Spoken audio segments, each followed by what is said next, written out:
Je suis pas sûr qu'ils ont eu des conséquences sur la pratique des gens, mais en tout cas, ils ont eu une conséquence sur la perception de ce qu'on pourrait appeler un État islamique. C'est-à-dire qu'en fait, à un moment donné, tu sais, il y a une espèce de fantasme dans certains, avant en tout cas, avant ces événements qui ont eu lieu en Syrie et en Algérie. En Algérie, ils ont vécu de ça de près, mais même avant 2003 en Irak et après en Syrie en 2000. En 2012-2013, après la guerre civile, en tout cas quand la guerre civile a commencé, les gens, si tu veux, dans certains pays, surtout certains pays où il y avait des régimes autocratiques très forts et très durs, avait une espèce d'aspiration à un idéal de l'État islamique, mais sans véritablement l'expérimenter dans les faits. C'est-à-dire qu'en fait, si tu veux, voilà, tout le monde tout le monde parlait d'un État islamique. Un État islamique, c'est un État idéal, un État où il n'y a pas de pauvreté, un État où il n'y a pas d'injustice. Et les événements en Algérie, ce qu'ils ont montré, bien évidemment, c'est que le discours de l'islam politique en tant que tel ne peut pas répondre à des, comment dirais-je, à des situations complexes. C'est-à-dire qu'en fait, à un moment donné, ce n'est pas l'islamisme politique dans sa forme, surtout légale, qui va venir régir des sociétés complexes avec des problèmes sociaux complexes et euh, avec certaines structures qui doivent être réformées de fond en comble. Et donc, la question de l'islam politique a été vraiment perçue comme une non-solution en Algérie. C'est-à-dire qu'en fait, si tu veux, avec ce qui s'est passé et les événements, on a vu ce que peut donner des gens qui ont soif de pouvoir et qui sont prêts à tout pour atteindre le pouvoir au nom de la religion. C'est-à-dire qu'en fait, ça devient en fait des gens qui sont capables de tout pour arriver au pouvoir. Tu vois?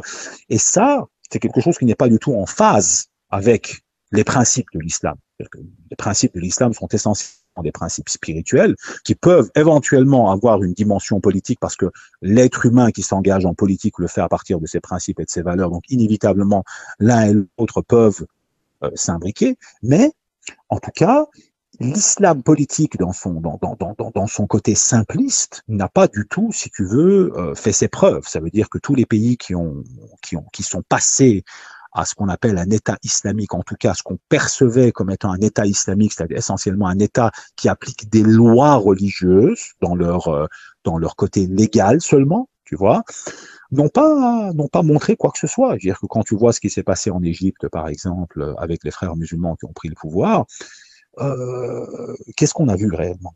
Comment est-ce que ce pays était gouverné? Est-ce que le problème de corruption s'est arrêté? Parce que tu sais, c'est bien beau de parler. Tu sais, je vais te raconter une belle anecdote. Comme ça, tu comprendras de quoi je parle. J'ai des amis qui, à l'époque, surtout, disaient, oui, moi, je vais partir dans un pays musulman, je vais vivre dans un État islamique. Je dis, OK.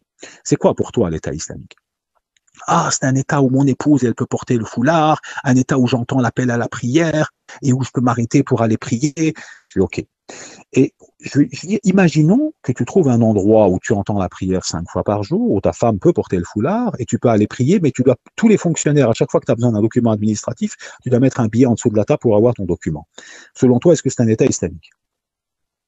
Parce que, on va dire, sur le plan de la gravité je dirais, du péché, le fait de corrompre quelqu'un est plus grave qu'éventuellement ne pas entendre l'appel à la prière. Mais voilà, le problème, c'est que les gens pensent État islamique essentiellement dans une perspective purement légale. Ils ne voient pas ça dans une perspective de principe, dans une perspective d'éthique, dans une perspective de moralité. Si tu te retrouves dans un État où les gens se mentent les uns aux autres en permanence, ne respectent pas les droits des uns aux autres en permanence, mais que sur le plan légal, il y a de l'islam, il n'y a pas d'islam. L'islam, c'est pas purement le côté légal. Ça ne veut pas dire que le côté légal n'a pas d'importance, mais il n'est pas c'est pas l'essence même de l'islam, le côté légal. Le côté légal, c'est essentiellement toute la dimension morale, éthique qui est derrière. Tu vois? Et donc, les gens, quand ils parlent d'État islamique, c'est essentiellement des gens qui sont dans l'apparence des lois islamiques. Tu vois? Et ça, c'est un très gros problème parce que tu peux pas passer ton temps à critiquer les États où il n'y a pas, selon toi, assez d'islam, où on n'a pas de viande halal, où les femmes peut-être ne peuvent pas porter le foulard comme tu aimerais qu'elles le portent, et que tu dises que ces sociétés sont ancrées en plein dans l'illusion de la matérialité, alors que toi, tu es en plein dans l'illusion de la visibilité également, mais du côté religieux. tu vois. Et donc, c'est un peu comme quelqu'un qui se regarde dans le miroir et qui dit, tiens, l'image est pas belle, quoi. Mais c'est toi-même que tu es en train de te regarder toi-même dans le miroir, tu vois. Et donc, l'idée même d'État religieux, pour moi, en tout cas en Algérie, ils ont été prémunis contre les discours simplistes qui sont basés sur un État religieux. C'est-à-dire, en fait, voilà un État religieux, un État islamique. Tu peux plus venir aujourd'hui voir les Algériens et leur dire voilà, on va faire un État islamique purement sur le côté légal. Ça marche pas. Tu vois, même dans d'autres pays aujourd'hui, même en Égypte ou en Syrie, ça pourrait plus marcher. Les gens, quand ils ont vu ce qu'a donné, si tu veux, le côté État islamique dans sa perspective purement légale, ils ont compris que ça marche pas. Tu vois, donc il faut venir avec quelque chose de beaucoup plus élaboré, avec quelque chose de beaucoup plus sophistiqué, qui soit beaucoup plus en phase avec une certaine idée de la morale, une certaine idée de l'éthique, une certaine idée de la justice. Et ce sont des théorisations qui sont pour moi pas du tout assez abouties sur le plan intellectuel à l'heure actuelle chez les intellectuels musulmans, que pour qu'on puisse encore parler aujourd'hui Tu sais, n'oublie pas une chose, hein, quand tu t'engages en politique, si tu t'engages au nom de ta propre personne, par exemple, moi demain, je m'engage au nom de mon nom à moi, et je fais des bêtises. Imaginons, je sais pas, qu'il y ait un scandale sexuel, qu'il y ait un cas de corruption, où j'ai touché un pot de vin. Demain, les gens vont me blâmer moi. Ils vont me blâmer moi. Et c'est pas grave, ils me blâment moi. Je démissionne et c'est terminé. Imagine que demain, je m'engage au nom de la religion. Et je dis aux gens, moi, je m'engage parce que je vais respecter les lois de la religion. Donc, j'incarne la religion. Demain, je fais quelque chose. Qu'est-ce qui va être sali? La religion. Donc, tu imagines la responsabilité que les gens prennent lorsqu'ils parlent de religion, tu vois.